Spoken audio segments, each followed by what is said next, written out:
जय शिव गोरक्ष।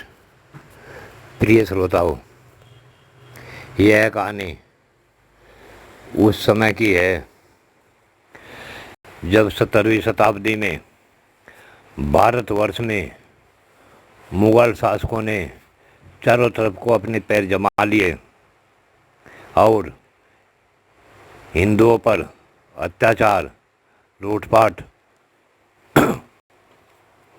करने लगे। उस समय हिंदुओं को जबरन मुसलमान बनाया जाने लगा।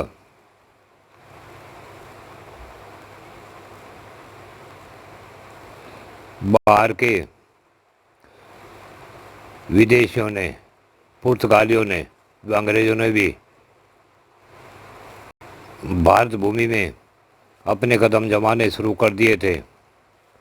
परिस्थितियों के आगे हिंदू समाज नित प्रति घुटने टेक रहा था। राजनीतिक तथा धार्मिक दुरावस्था की ओर अग्रसर हो रहा था और उस समय पर सबसे खतरनाक, सबसे भयंकर प्रहार हमारी संस्कृति पर हो रहा था। सत्ता की और धन की हवस की पूर्ति में लगे ये ऐवान हमारी बहु बेटियों की इज्जत भी सरेआम नीलाम कर रहे थे। ऐसी विषम परिस्थिति में इस समय जो महाराष्ट्र के पूना जिले में स्थित है, वहाँ के महाराज शाहजी के घर एक पुत्र ने जन्म लिया। उस पुत्र का नाम शाहजी की पत्नी जीजाबाई ने शिवा रखा। बचपन से ही माता जीजाबाई ने रामायण, महाभारत, उपनिषद व पुराणों से धैर्य, शौर्य, धर्म की रक्षा व मातृभूमि के प्रति प्रेम आदि की कथा व गाथाएं सुनाकर शिवा में इन सद्गुणों के साथ साथ अदम्य प्राणबल फूंका था, जिसके परिणाम स्वरूप 16 वर्ष की छोटी अवस्था में ही शिवा ने हिंदू स्वराज को स्थापित कर उसका विस्तार करने का दृढ़ संकल्प लिया और अपने सुख चैन आराम की परवेश की ना बिना ही वह धर्म और संस्कृति व देशवासियों की रक्षा के लिए अनेकों जोखिम उठाते हुए विधर्मी ताकतों से लोहा लेने लगे।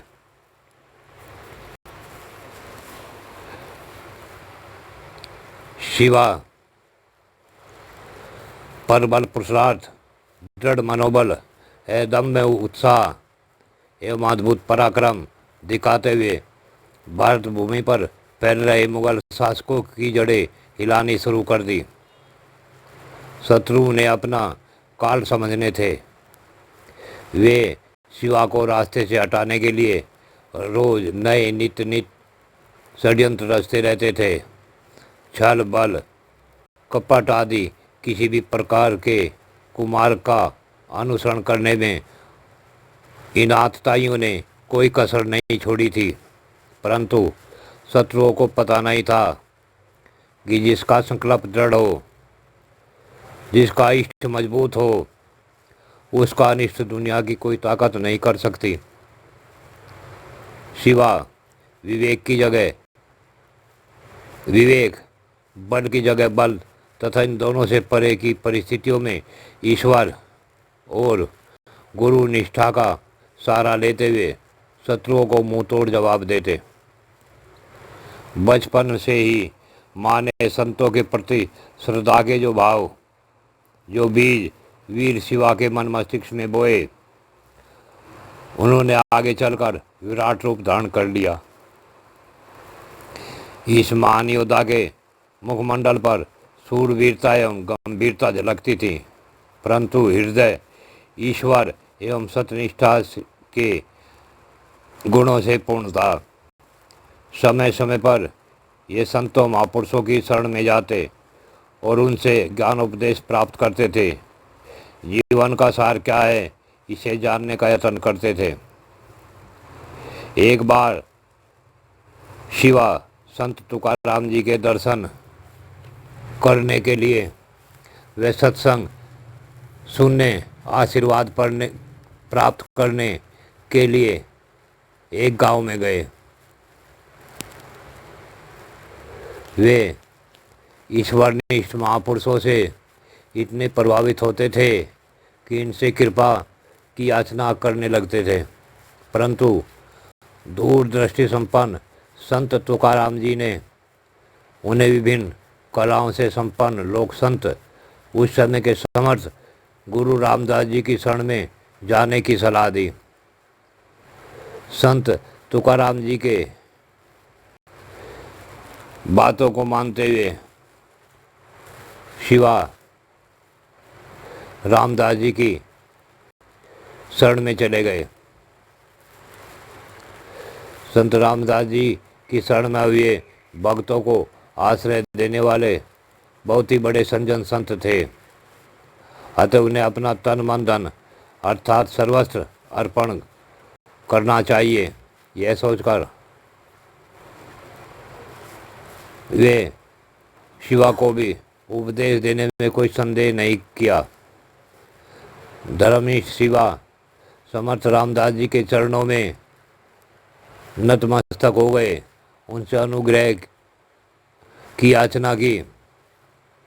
समर्थ रामदास जी ने उन्हें विधिवत मंत्र दीक्षा दी और कहा, इस संसार में आया हुआ हर व्यक्ति सच्चिदानंद स्वरूप परमात्मा है, अतः तुम भी वही परमात्मा हो।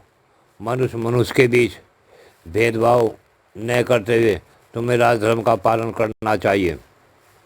शिवाजी महाराज गुरु उपदेश को सिरोधार्य कर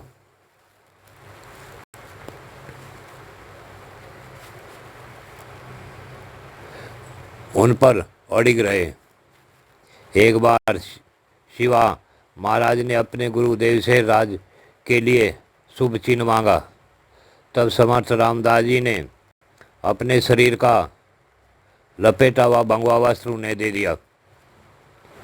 महान बुद्धिमान वीर शिवा ने उस वस्त्र को अपने स्वराज की निशानी बना लिया। वह भंगवा ध्वज मराठा राज के अंत तक उनकी निशानी बना रहा। अब शिवा को संपूर्ण विद्या प्राप्त हो चुकी थी, अतः शिवा अब शिवाजी महाराज के नाम से जाने जाने लगे। शिवाजी महाराज के नज़दीक तथा दूर के अधिकांश रिश्तेदार मुस्लिम शासकों की सेना में थे। ऐसी प्रतिकूल परिस्थिति में समर्थ रामदास जी ने लोगों से शिवाजी के प्रति विश्वास जगाने का महत्वपूर्ण कार्य किया, जिसके फलस्वरूप धीरे धीरे मराठा युवक वीर शिवाजी के सैन्य में शामिल होने लगे। अपने सुख चैन की परवाह किए बिना ही कर्मयोगी शिवाजी अनर्वत राजक्रांति में लगे रहे। कई हारे हुए हिंदी राजाओं को पुनः जीतकर उन्होंने एक छत्र राज की स्थापना की।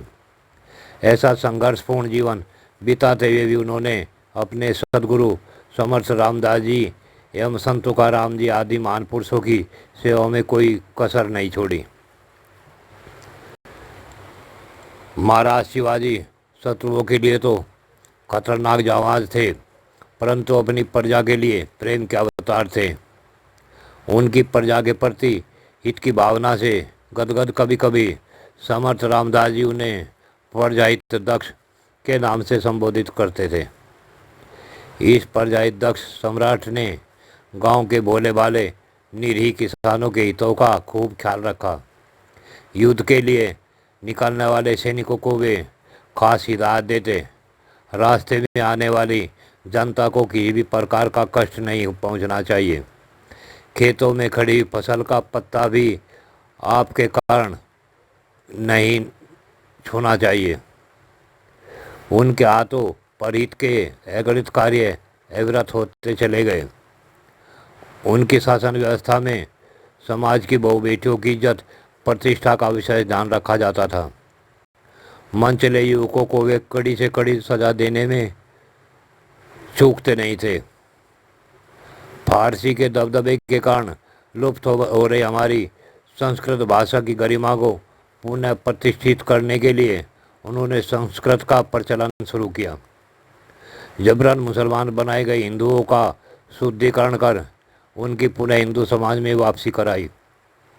अपने सदगुरु एवं महापुरुषों की सेवा करते हुए वे धर्म रक्षण व प्रजा कल्याण के पुनीत कार्य में जीवन के अंतिम क्षण तक लगे रहे।